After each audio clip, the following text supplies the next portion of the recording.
Hi, I'm Brian. Kettle's on, make yourself a cup of tea. Now today I want to talk about Disney and the news that Bob Chapek has been fired as the CEO and Bob Iger is returning. Now I saw this first thing this morning, and the biggest thing that has surprised me with this is Bob Iger returning. It's not that much of a surprise that they have let Chapek go. Disney stocks are not what they used to be. It's been losing money both in TV, film, Disney Plus, and I believe the parks as well. But I think this here, on the 9th of November, where the stocks dipped to $86.75, may have been the breaking point for Disney board members. I think that might have been where they decided enough's enough and they need to get somebody in to recuperate the money. They need the profits back in. Now, I'm not saying Disney is financially unstable. I don't think that would be true at this moment. I think a few more years of doing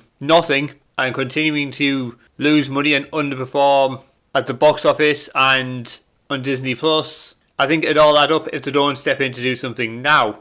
Now, I'm reading this on The Hollywood Reporter. Disney shocker, Bob Iger returning as CEO, Bob Chapek exits. Disney Board of Directors said that Iger has agreed to serve as Disney's CEO for 2 years with a mandate from the board to set the strategic direction for renewed growth and to identify a successor. Well, whoever he picks, he's going to have to do a better job than what Bob Chapek did.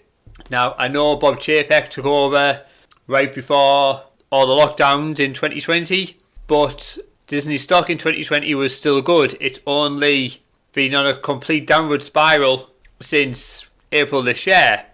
Went up a bit in August, but has continued to decline. And I don't think the board and investors are particularly too happy about this, which is why this has happened. In a stunning turn of events, the Walt Disney Company says that Bob Chapek will step down as CEO, with Bob Iger returning to lead the company. Disney's board of directors announced the decision on Sunday night. We thank Bob Chapek for his service to Disney over his long career, including navigating the company through the unprecedented challenges of the pandemic, said Susan Arnold, chairman of the board. The board concluded that Disney embarked on an increasingly complex period of industry transformation.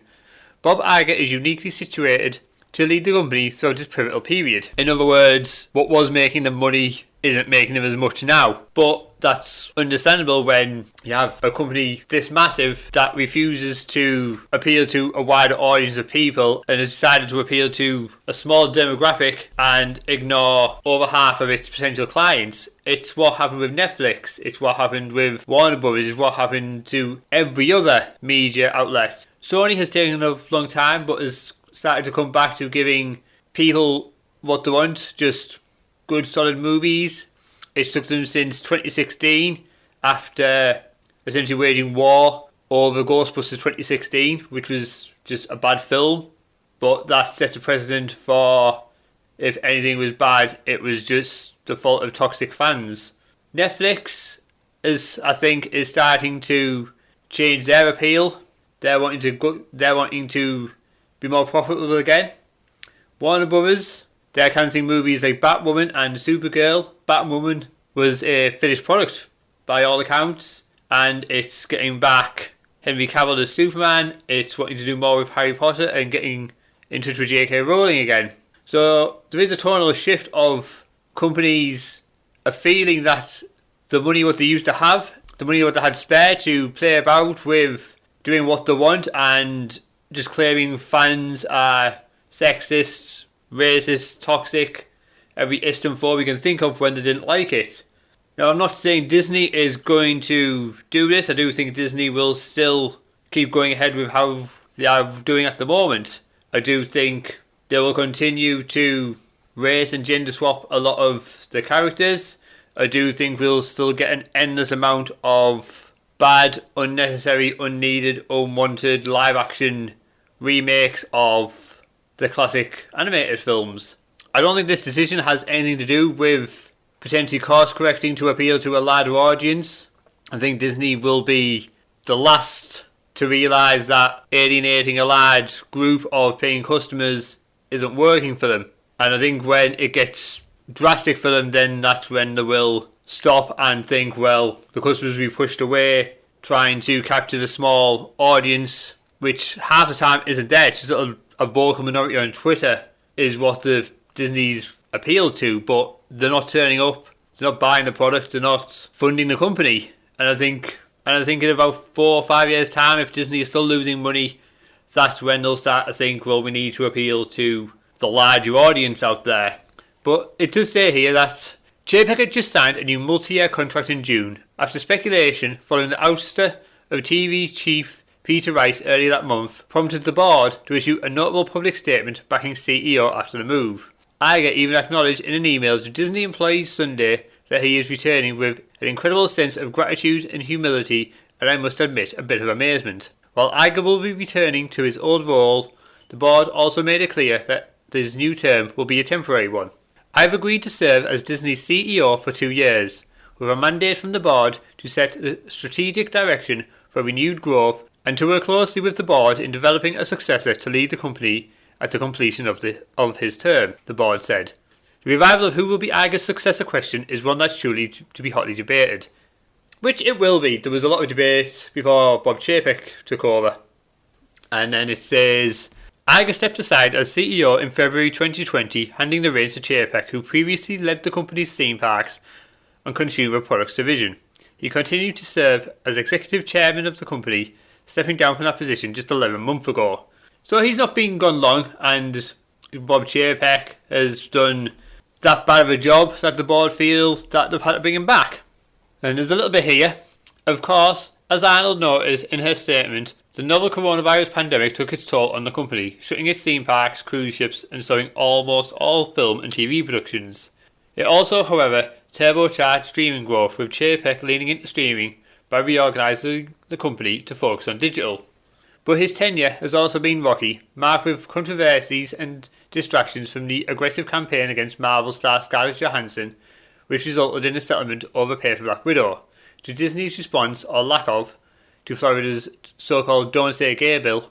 Chapek had to deal with a wide array of public misfires during his relatively brief tenure atop of the company. But in addition to the public controversies, Disney's business has also begun to falter in recent quarters. Chapek announced on November 11th that the company would freeze hiring and stop all non-essential travel, with layoffs likely to follow as the executive team sought to trim costs. And while Disney gained subscriptions at a rapid clip, some 235 million across Disney+, SPN and Hulu, the company's streaming losses have continued to grow to nearly 1.5 billion in its most recent quarter, making it that much more challenging to hit its profitability target. The problem with Disney Plus is, as weird as it sounds, there's just not enough on there. Yeah, they've got a lot of the back catalogue of Disney films, they've got a lot of Fox stuff on there now, they've got some stuff from Star. I don't know if that's the same in America, that's just what we have over here in the UK. And it's got its new projects, but the new Marvel Star Wars projects are part of the problem. They are churning out that many of them that they've gone for quantity over quality. Star Wars Andor, by all accounts, has been a good show. I don't know, I stopped watching Star Wars.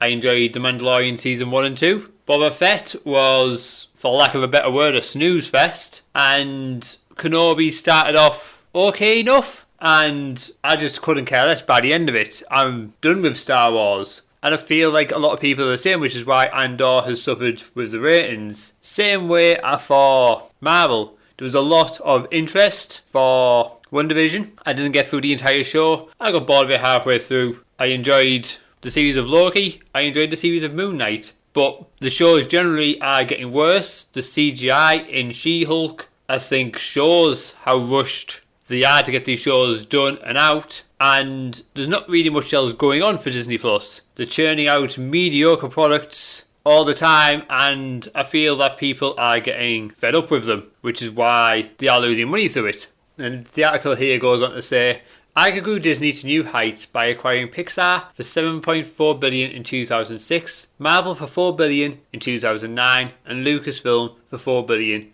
in 2012, creating a powerhouse that in 2019 saw the company pass $10 billion in global box office sales. That same year, Disney closed an unprecedented $71.3 billion acquisition of Fox, including 20th Century Fox, Fox Searchlight, FX Networks, and National Geographic. While Iger built a reputation as talent-friendly, Chapek's reputation amongst creators took a hit in 2021, when a dispute with Johansson over the day and date streaming release of Black Widow went public. The star filed a lawsuit claiming the studio was sacrificing its box office potential in order to use Disney+, which I do think is true. I think they tried it with Mulan. I think that was the first attempt to see if they could get people to pay extra for movies coming out on Disney+. And then when cinemas were opening again, they tried it again with Black Widow to see if it was worth putting it out on Disney Plus the same day as theatres to see how much money they could make from it. And I've no doubt that if Mulan and Black Widow had made a lot of money on Disney Plus, then Disney would be thinking about just skipping the cinema altogether and just keeping profits. But these two clearly didn't do great on Disney Plus, and Disney hasn't attempted to do the same day release again. Their differing styles and approaches led to something of an oil and water relationship between the two Bobs. As the Hollywood Reporter's Kim Masters reported last year, at what was to be his last formal Disney board retreat with the company, Iger implored everyone in the room to focus on the virtues of creativity and talent.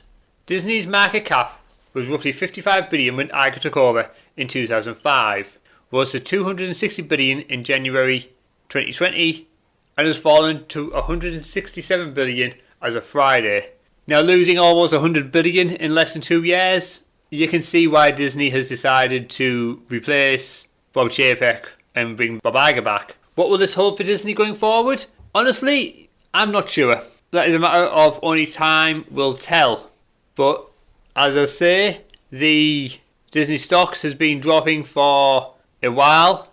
If we look at the last year, I mean, towards the end of last year, it was healthy. It was $156, and even at the start of this year, it was $150 for the shares.